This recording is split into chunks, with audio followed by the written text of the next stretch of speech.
My sister was mid-speech at her reception, telling 300 guests how she'd finally found success, unlike some people in the family, when her billionaire husband took the microphone. "Actually," he said, looking directly at me, "your sister Alex is my business partner. We built a $2 billion defense technology company together." The champagne glass slipped from my sister's hand as she realized she'd just called her husband's co-founder a loser in front of half of Silicon Valley. I hadn't been to a family gathering in 2 years. Before we jump back in, tell us where you're tuning in from, and if this story touches you, make sure you're subscribed. Because tomorrow, I've saved something extra special for you. Not since my cousin's graduation party where my mother had introduced me as Alex, who's still figuring out what to do with her life. But when my sister Rachel announced her engagement to tech mogul Marcus Chen, attendance at the wedding wasn't optional. The Napa Valley estate was everything you'd expect from a billionaire's wedding. Rolling vineyards, a mansion that belonged in architectural magazines, and 300 guests who looked like they'd stepped out of Forbes. I wore a simple navy dress from Target, deliberately understated among the designer gowns and custom suits. Rachel floated through the reception in her $20,000 dress, accepting congratulations like she'd personally conquered Silicon Valley. She'd met Marcus at some tech conference 6 months ago, and now she was marrying into the kind of wealth that made headlines. My parents beamed beside her, finally having a daughter who'd made something of herself.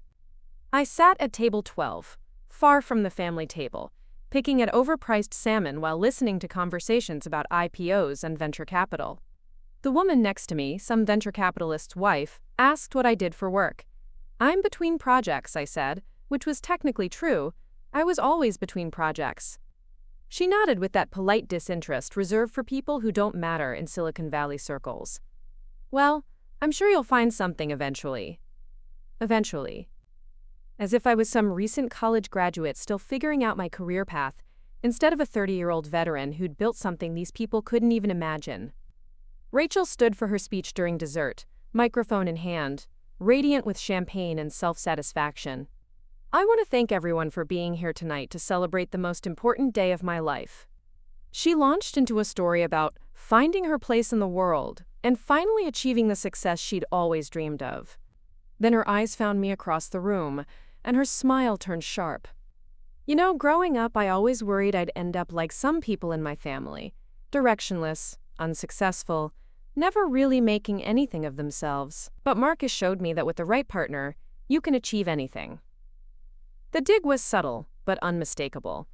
Polite applause rippled through the crowd while I sat perfectly still, watching my sister publicly humiliate me at her own wedding. My parents looked uncomfortable but said nothing. They never said anything when Rachel decided to use me as her cautionary tale. "So here's to finding your purpose," Rachel continued, raising her glass. "And to those of us who refuse to settle for mediocrity." That's when Marcus stood up, gently taking the microphone from his new wife.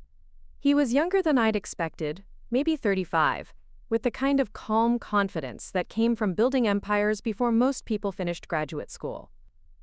"Thank you, Rachel, but I think there's something our guests should know." His voice carried across the silent room as he looked directly at me. "Your sister Alex isn't directionless or unsuccessful. She's actually my business partner. We co-founded Titan Defense Systems together 4 years ago. Last month, we completed a $2 billion acquisition by Lockheed Martin." The silence was deafening. Rachel's champagne glass slipped from her fingers, shattering against the marble floor. My mother's mouth fell open. The venture capitalist's wife beside me suddenly looked very interested in what I did for work. Marcus continued, his voice carrying to every corner of the stunned reception. "Alex is one of the most brilliant defense engineers I've ever worked with. Her military background and technical expertise built the foundation of everything our company achieved. Without her, none of this would exist." 300 pairs of eyes turned to stare at me. The family disappointment who'd just been revealed as a billionaire entrepreneur sitting quietly at table 12. The pattern of dismissal started the day I came home from my second deployment in Afghanistan. I was 24, lean from months of combat rations, and carrying skills that most civilians couldn't comprehend. Rachel was finishing her MBA at Stanford, and the family was celebrating her summer internship at Goldman Sachs. "Alex is back from her adventure," my father announced at dinner, the word adventure dripping with the kind of condescension reserved for activities he considered frivolous. Maybe now she can think about getting serious about her future. I'd just spent 8 months defusing improvised explosive devices and training Afghan military engineers in advanced demolitions. But to my family, military service was something you did when you couldn't figure out what else to do with your life. "When are you going to use your GI Bill for something practical?" my mother asked, passing the mashed potatoes like she was passing judgment. "Rachel's already networking with investment bankers. You could still catch up if you applied yourself." Catch up? As if I was behind in some race I'd never agreed to run. Rachel, golden and confident in her business casual armor, leaned forward with that sympathetic smile she'd perfected. "Alex, I know the military gave you structure, but you need to think about long-term career prospects. I could ask my professors about getting you into some remedial business courses." Remedial. Like I was a charity case who needed academic intervention to function in the real world. Woo a die. The comments became a constant background noise at every family gathering. While Rachel's Goldman Sachs internship turned into a full-time offer, I was using my veterans' benefits to study electrical engineering at UC Berkeley. But engineering wasn't impressive enough for a family that measured success by salary and social status. "Engineering is fine for boys," my Aunt Patricia said at Rachel's business school graduation party, "but Rachel's going to be making real money. Investment banking is where the smart women go." When Rachel landed her first 6-figure bonus, the family's celebration lasted for weeks. When I graduated summa cum laude with dual degrees in electrical engineering and computer science, my father's response was, "Well, at least you finished something." The worst incident happened 3 years ago at my cousin David's wedding.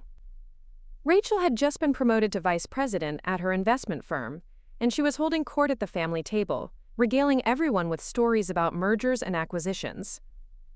"Alex is still doing her engineering thing," she announced when someone asked about me. "She works for some defense contractor now, very technical, very niche. Not really something you can explain to normal people." The dismissal was surgical in its precision. She'd managed to make my work sound both insignificant and incomprehensible, while positioning herself as the sister who dealt with real business that normal people could understand and respect. My mother nodded along. "We keep hoping she'll transition into something more visible. Rachel's work gets written about in the Wall Street Journal. Alex's work is so specialized that no one even knows what she does." They were right about that last part. No one knew what I did because I'd signed enough non-disclosure agreements to wallpaper my apartment. While Rachel was managing portfolios worth millions, I was designing systems worth billions. But classified meant invisible, and invisible meant unimportant in my family's accounting of success. The comparisons became reflexive. Rachel the rainmaker, Alex the engineer. Rachel the success story, Alex the question mark. Rachel the daughter they bragged about, Alex the daughter they made excuses for. "When are you going to do something that matters?" became my mother's favorite question, asked with the weary patience of someone dealing with a chronic disappointment. As if protecting national security wasn't something that mattered.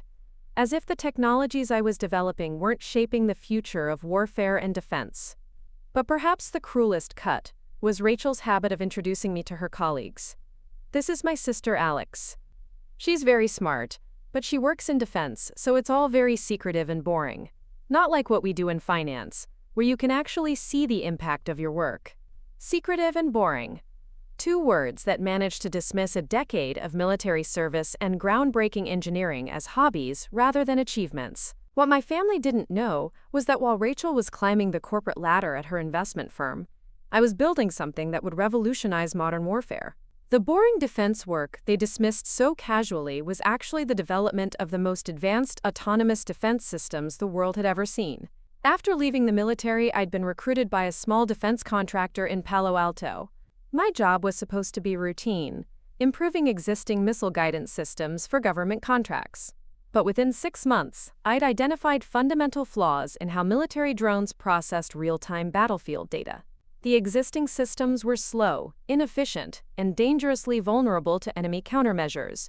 So I did what engineers do. I built something better. Preparing and narrating this story took us a lot of time, so if you are enjoying it, subscribe to our channel. It means a lot to us. Now back to the story. Working 18-hour days in a converted warehouse, I developed an AI-driven defense network that could process threat assessments in microseconds rather than minutes. The system I created could simultaneously track thousands of targets, predict enemy movements, and coordinate defensive responses across multiple platforms without human intervention. It was like giving the military a nervous system that could think faster than any human commander. But the real breakthrough came when I solved the integration problem that had stumped defense contractors for decades. Military systems are notoriously incompatible. Army equipment doesn't talk to Navy equipment, which doesn't talk to Air Force equipment. I created a universal translation protocol that allowed every piece of military hardware to communicate seamlessly. The Pentagon testing results were unprecedented. My system increased defensive accuracy by 847%, while reducing response times by 94%. For the first time in military history, American forces could operate with true real-time coordination across all branches of service. That's when Marcus Chen found me. He wasn't the billionaire tech mogul yet, just a former MIT prodigy with a Stanford MBA who'd sold his first startup to Google for enough money to fund his next big idea. He'd been quietly recruiting military engineers for a stealth defense company, and my work had caught the attention of his talent scouts. "Alex," he said during our first meeting in a nondescript office building in Menlo Park, "what you've built isn't just an improvement. It's a paradigm shift. But you're working for a company that's going to license it to the government for millions when it should be worth billions." That's how Titan Defense Systems was born. Marcus provided the business acumen and startup capital. I provided the technology and military expertise. Together, we built a company that didn't just sell defense systems to the government. We revolutionized how modern militaries operated. Our first major contract was with the Department of Defense for a next-generation air defense network. The system I designed could protect entire regions from missile attacks, drone swarms, and stealth aircraft. The contract was worth $1.2 billion over 5 years, making Titan one of the fastest-growing defense contractors in American history. But that was just the beginning. Foreign allies wanted our technology. Private military contractors needed our systems. Within 3 years, we'd secured contracts with NATO, the Australian military, and defense forces across the Pacific Rim. My designs were protecting American soldiers in combat zones while simultaneously generating revenue streams that most Fortune 500 companies could only dream of. The irony was brutal. While my family worried about my lack of real career prospects, I was co-running a company that employed over 2,000 people and held defense contracts worth more than Rachel's entire investment firm managed in assets. While she was earning bonuses in the hundreds of thousands, I was earning equity stakes worth tens of millions. The most classified project we developed was a defensive satellite network that could neutralize incoming ballistic missiles before they reached the atmosphere. Only 12 people in the world knew the full technical specifications, and I was one of them. Rachel thought I was a disappointment. The Joint Chiefs of Staff considered me a national security asset. By the time Marcus and I completed our acquisition deal with Lockheed Martin, Titan Defense Systems was valued at $2.1 billion.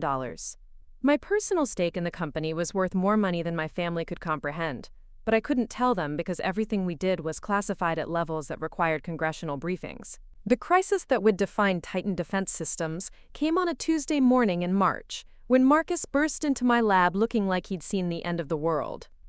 "Alex, we have a problem. A big one."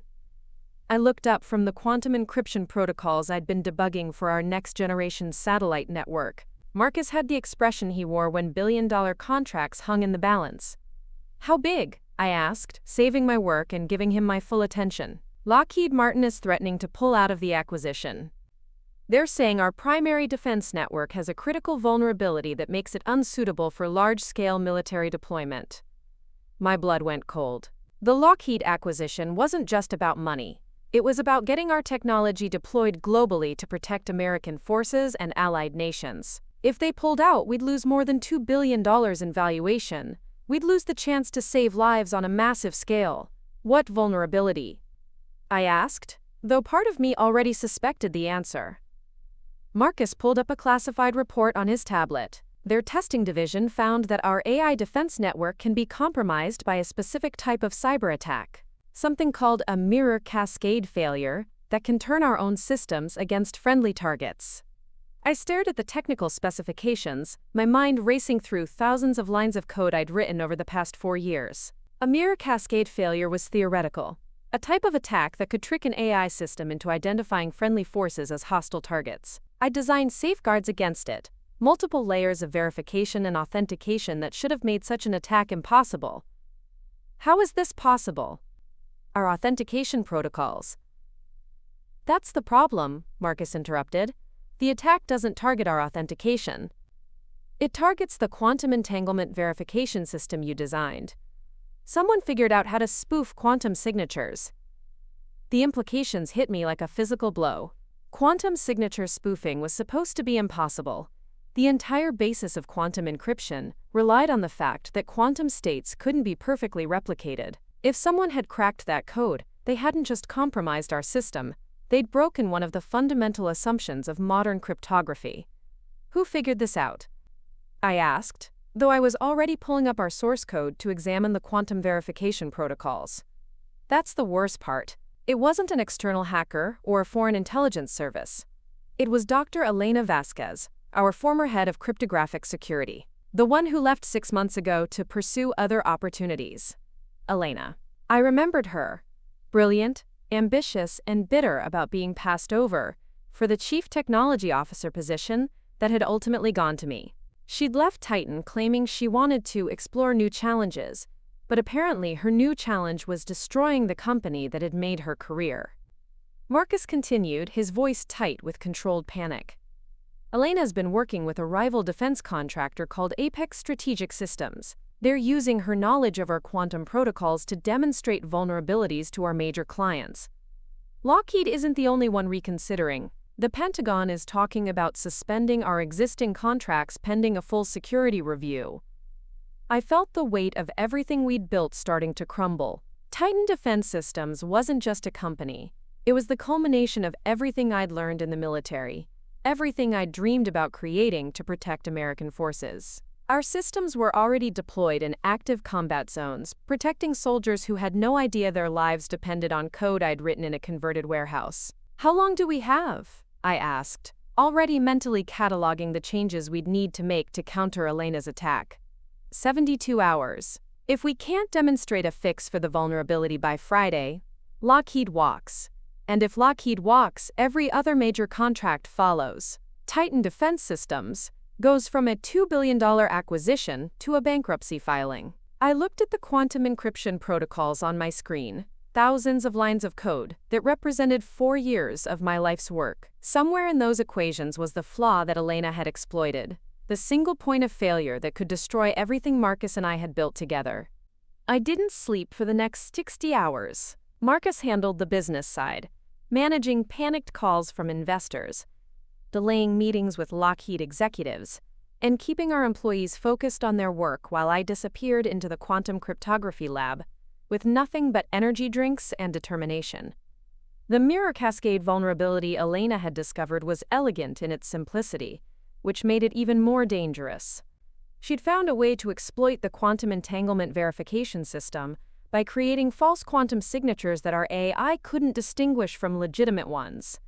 Once the system accepted a false signature, it would cascade through the entire network, turning our defensive protocols into offensive weapons against our own forces. But Elena had made one critical mistake. She understood our quantum encryption, but she'd never fully grasped the military applications I'd built on top of it.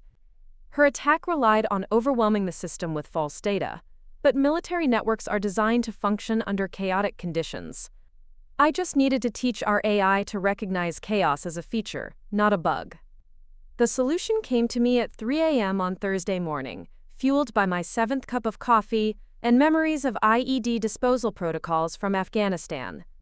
In explosive ordnance disposal, we'd learned to identify bombs not by what they looked like, but by what they didn't look like, anomalies in patterns that revealed hidden threats. I redesigned the quantum verification system to work the same way. Instead of just verifying quantum signatures, the new protocol would analyze the pattern of verification requests themselves. Elena's mirror cascade attack required sending thousands of false signatures in rapid succession, a pattern that would never occur in legitimate military operations. The new system I built didn't just block individual false signatures. It identified attack patterns in real time and automatically isolated compromised network segments while maintaining defensive capabilities in unaffected areas. Instead of being vulnerable to cascade failures, our network would become stronger under attack, using Elena's own exploitation attempts to reinforce its security protocols. But building the solution was only half the battle. I had to prove it worked under conditions that would satisfy Lockheed's security requirements, which meant simulating the most sophisticated cyber attacks imaginable. I reached out to Dr. James Park, a former NSA cryptographer who'd helped design the security protocols for the Pentagon's most classified networks. If anyone could break my new system, it would be him. "Alex," he said when I explained the situation, "what you're describing isn't just fixing a vulnerability. You're trying to create an adaptive defense system that learns from attacks in real time. The computational requirements alone." "I've already solved the computational side," I interrupted, pulling up the quantum processing architecture I'd been developing. "The system doesn't just defend against attacks. It incorporates successful attack methodologies into its defensive algorithms, essentially making it stronger every time someone tries to compromise it." For the next 18 hours, Dr. Park threw everything he had at my redesigned system. Quantum signature spoofing, distributed denial of service attacks, advanced persistent threats that would have crippled traditional networks. Each attack was identified, isolated, and countered within microseconds. By Thursday afternoon, I had a system that was not only immune to Elena's mirror cascade attack, it was immune to attacks that hadn't even been invented yet. Marcus found me in the lab that evening, surrounded by empty coffee cups and printouts of successful test results. "Alex, the Lockheed team is flying in tomorrow morning for the final demonstration. Are we ready?" I looked at the quantum encryption protocols on my screen, now reinforced with adaptive security measures that turn potential vulnerabilities into strengths. Elena had tried to destroy our company by exploiting a single flaw in our system. Instead, she'd forced me to create something better than I'd ever imagined possible. "We're not just ready," I said, saving the final version of our new security architecture. "We're about to revolutionize cybersecurity for every defense network in the world." Friday morning brought a complication I hadn't anticipated. As I prepared for the final demonstration with Lockheed's security team, Marcus burst into the lab with his phone pressed to his ear, his face pale with the kind of panic that meant our problems had just multiplied. "Alex, we need to talk. Now." I looked up from the final calibrations on our defensive network, noting the stress lines around his eyes. "What's wrong?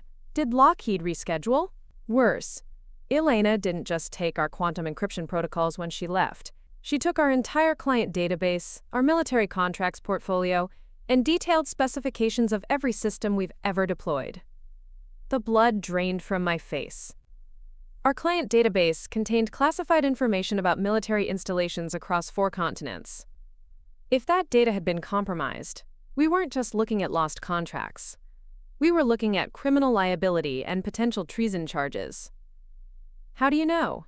I asked, though part of me already dreaded the answer. Marcus pulled up a news article on his tablet. The headline made my stomach drop. "Major defense contractor suffers massive data breach, congressional investigation pending." The article described unprecedented intelligence leaks from an unnamed defense company, with classified military installation data appearing on dark web forums frequented by foreign intelligence services. The reporter had connected the leak to recent personnel departures from the company's cybersecurity division. "The FBI called 20 minutes ago," Marcus continued, his voice tight with controlled fear. "They're opening a federal investigation into Titan defense systems for potential security violations. If they find evidence that our negligence led to compromised military installations, we could face criminal charges." I stared at the article, feeling 4 years of work crumbling around me. Elena hadn't just attacked our quantum encryption, she'd stolen everything. Every classified project, every military contract, every piece of sensitive information that had made Titan Defense Systems valuable to the U.S. military. "There's more," Marcus said, his voice barely above a whisper. "3 of our international clients received anonymous packages yesterday containing detailed blueprints of their defense installations. Blueprints that could only have come from our secure servers." The implications were staggering. Elena wasn't just trying to destroy our company. She was compromising global military security to do it. American allies were now vulnerable to attacks because of data that had been stored on our systems. My secure phone buzzed with an encrypted message from General Patricia Hayes, the Pentagon liaison, who oversaw our most classified contracts. "Emergency briefing required. Report to secure facility immediately. Bring all technical documentation." "Alex," Marcus said quietly, "Lockheed isn't just reconsidering the acquisition. They're talking about voiding our existing contracts and demanding full reimbursement for any compromised systems. We're looking at potential liabilities that could exceed our total company valuation." I felt the weight of everything we'd built collapsing. Titan Defense Systems hadn't just been a business venture. It had been my way of continuing to serve my country after leaving the military. Our defensive systems were protecting American soldiers in active combat zones. Our technology was keeping allied nations safe from missile attacks and terrorist threats. Now, because of Elena's betrayal, all of that was at risk. "How long before the FBI arrives?" I asked, already mentally preparing for the worst-case scenarios. "They're already here. 3 black SUVs just pulled into our parking lot." Through the lab window, I could see federal agents in dark suits walking toward our building. Behind them, news vans were setting up cameras, drawn by the scent of a major national security scandal. Elena had done more than attack our quantum encryption protocols. She'd turned Titan Defense Systems into a liability that could destroy everything Marcus and I had built, while simultaneously compromising the safety of military personnel around the world. And in 6 hours I was supposed to convince Lockheed Martin that our company was worth $2 billion instead of a federal investigation. The FBI interrogation room was sterile and cold, designed to make suspects feel isolated and vulnerable. Special Agent Jennifer Morrison sat across from me, her expression neutral but her questions sharp enough to cut through steel. "Ms. Rodriguez, our investigation shows that Dr. Elena Vasquez had unrestricted access to classified military data for 18 months before leaving your company. How do you explain this security failure?" I looked at the stack of documents between us, printouts of our security protocols, personnel files, and the damaging news articles that had destroyed our reputation overnight. Everything Marcus and I had built was reduced to evidence in a federal investigation. "Agent Morrison, Elena had the same security clearance as every senior engineer at Titan Defense Systems. Our protocols met or exceeded Department of Defense requirements for classified contractor facilities. Yet she was able to steal terabytes of sensitive data without detection," Agent Morrison replied, sliding a forensic analysis report across the table. "Data that is now being sold to foreign intelligence services on the dark web." The report detailed the extent of Elena's theft. Not just our quantum encryption protocols, but detailed schematics of defensive installations in 12 countries, personnel records of military engineers, and operational parameters for active defense systems protecting American forces overseas. "Ms. Rodriguez, we have evidence that Dr. Vasquez used your personal administrative credentials to access the most sensitive files. Either you were complicit in this theft, or your security protocols were grossly inadequate." I felt the walls closing in. My personal credentials had the highest access level in the company, necessary for my role as Chief Technology Officer, but also making me responsible for any security breaches that occurred under my authorization. "I need to make a phone call," I said, reaching for my secure phone. "This isn't a request, Ms. Rodriguez. We need answers about how a trusted employee was able to compromise national security on this scale." That's when my phone buzzed with an encrypted message that changed everything. The sender was Dr. James Park, the NSA cryptographer who'd helped me test our new security protocols. "Alex, ran deep forensics on Elena's data theft. Found something important. She didn't just steal your data. She's been feeding information to Apex Strategic Systems for over 2 years, including details about Lockheed's internal security vulnerabilities. This isn't just corporate espionage, it's a coordinated attack on U.S. defense infrastructure." I showed the message to Agent Morrison, watching her expression shift from accusatory to concerned. Agent Morrison, I need you to contact the Cybersecurity and Infrastructure Security Agency immediately. Elena's attack wasn't random.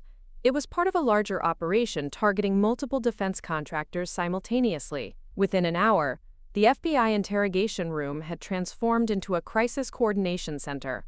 CISA analysts, Pentagon officials, and NSA cryptographers filled the space as the scope of Elena's operation became clear. She hadn't just stolen our data. She'd been systematically compromising defense contractors across the industry, creating vulnerabilities that foreign intelligence services could exploit to map America's entire defense infrastructure. Ms. Rodriguez, said Colonel Sarah Webb from the Pentagon's Cyber Command, we need your help. Your quantum encryption protocols are the only technology we've seen that can counter Elena's attack methodology. But we need them deployed across the entire defense contractor network within 48 hours. I looked around the room at faces that represented the highest levels of American national security. They weren't treating me as a suspect anymore. They were treating me as the solution to a crisis that threatened military installations worldwide. Colonel, deploying our protocols across the entire defense network means sharing our most classified technology with competitors. It means giving away everything that makes tight-end defense systems valuable. Ms. Rodriguez, Colonel Webb replied grimly, if we don't stop Elena's operation, there won't be a defense contractor industry left to protect. The choice was stark. Save my company's competitive advantage, or save American national security. But it wasn't really a choice at all. 46 hours later, I stood in the Pentagon's most secure briefing room, watching real-time data streams from defense installations across 4 continents.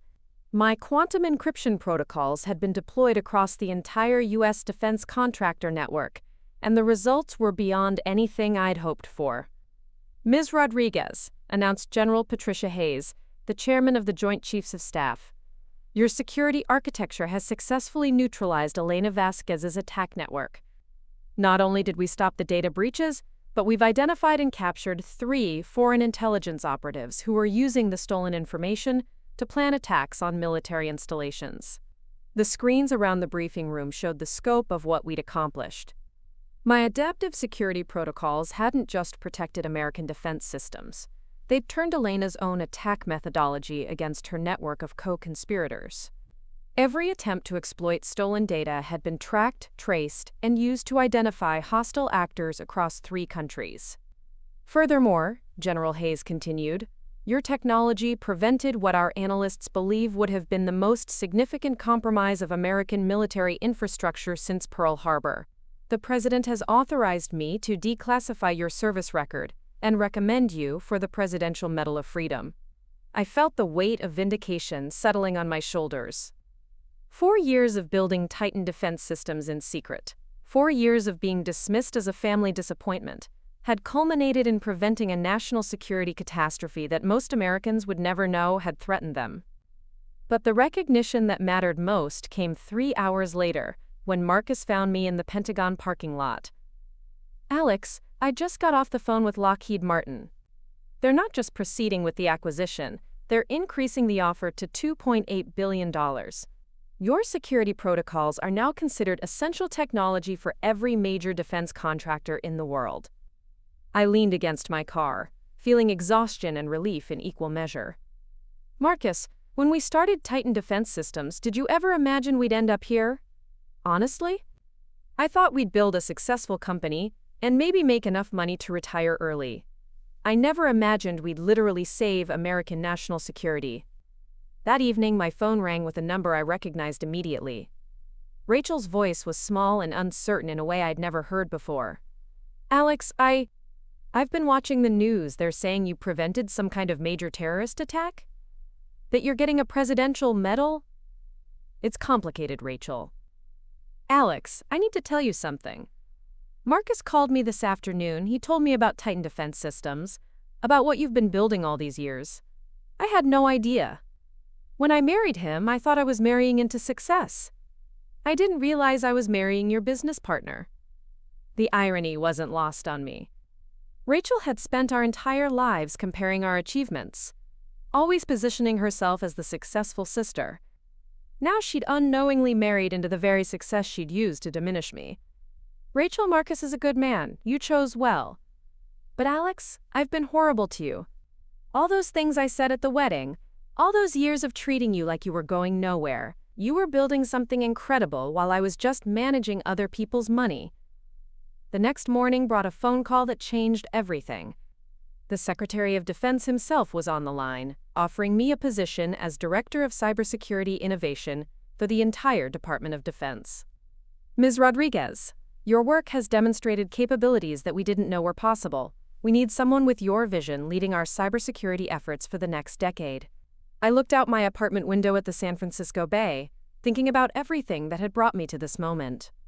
From a dismissed veteran to a billionaire entrepreneur to a national security asset, my journey had been defined by people who couldn't see my worth until circumstances forced them to recognize it. The calls started the morning after the Pentagon announced my Presidential Medal of Freedom. My father's voice was shaking when he reached me at my Palo Alto office. I saw the news. They're saying you saved the country? That you've been running a billion-dollar company this whole time? I sat behind my desk, looking out at the Titan Defense Systems campus that now employed over 3,000 people. Dad, it's more complicated than the news makes it sound. Alex, I need to apologize. For 28 years, I thought you were wasting your potential. I kept waiting for you to come home and do something important with your life. But you were already doing the most important work imaginable. His voice broke, and I could hear tears he was trying to hold back. When you joined the military, I was angry because I thought you were choosing violence over building something meaningful. I never understood that you were building something to prevent violence. The conversation that had once been my deepest wish now felt strangely hollow. For so many years, I'd craved his recognition, his pride, his understanding of what I was trying to accomplish. Now that I had it, I realized I'd learned to find validation in my own achievements rather than his approval. My mother called an hour later, her voice thick with regret. Alex, I owe you an apology that's bigger than anything I've ever said before. I spent your entire adult life treating you like a disappointment when you were actually our family's greatest success. Mom. No, let me say this. When Rachel got her MBA, I bragged to everyone about my daughter, the investment banker. When you got your engineering degrees, I made excuses about why you weren't following a normal career path. I was so proud of achievements I could understand that I completely missed achievements that actually mattered. The hardest call came from Rachel herself. She'd been quiet since the wedding revelation, processing the reality that her loser sister had built the company that made her husband a billionaire. Alex, I've been thinking about what happened at the wedding, about everything I said, everything I've always said about you.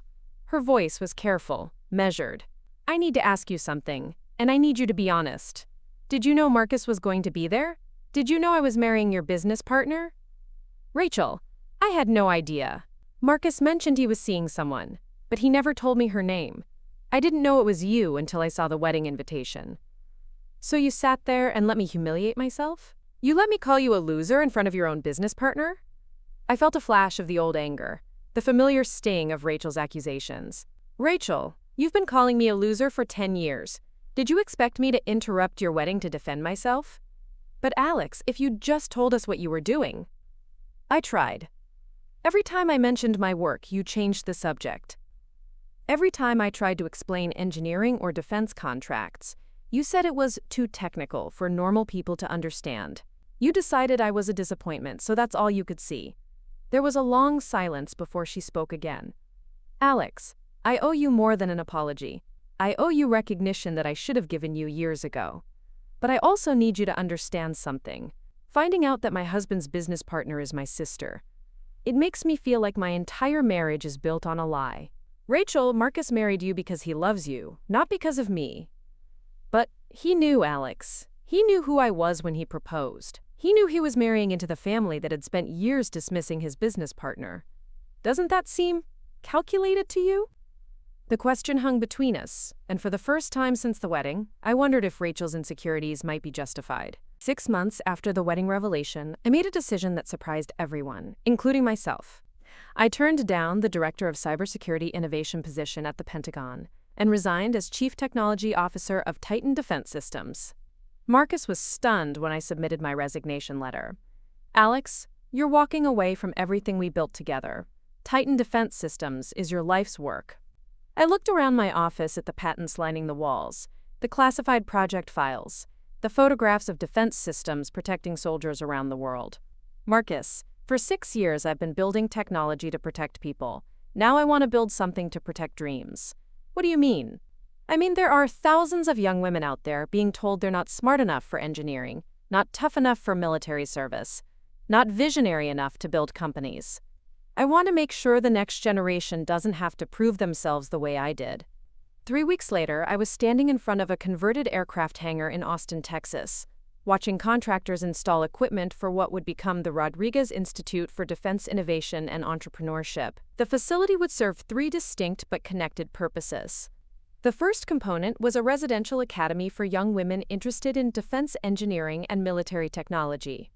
Students would spend a gap year between high school and college learning advanced mathematics, engineering principles, and military applications, while earning college credits and guaranteed internships at major defense contractors. But more importantly, they'd learn that their technical interests weren't too complicated or unfeminine. They were exactly what America's national security needed. The second component was what I called the Veteran Entrepreneur Accelerator. Too many veterans left military service with incredible technical skills, but no understanding of how to commercialize their knowledge. The program would provide business training, startup funding, and mentorship to help veterans transform their military expertise into companies that could serve both civilian and defense markets. The third component was the most personal to me, the Family Bridge Initiative. I'd learned from my own experience that families often dismissed military service and technical careers not out of malice, but out of fear and misunderstanding.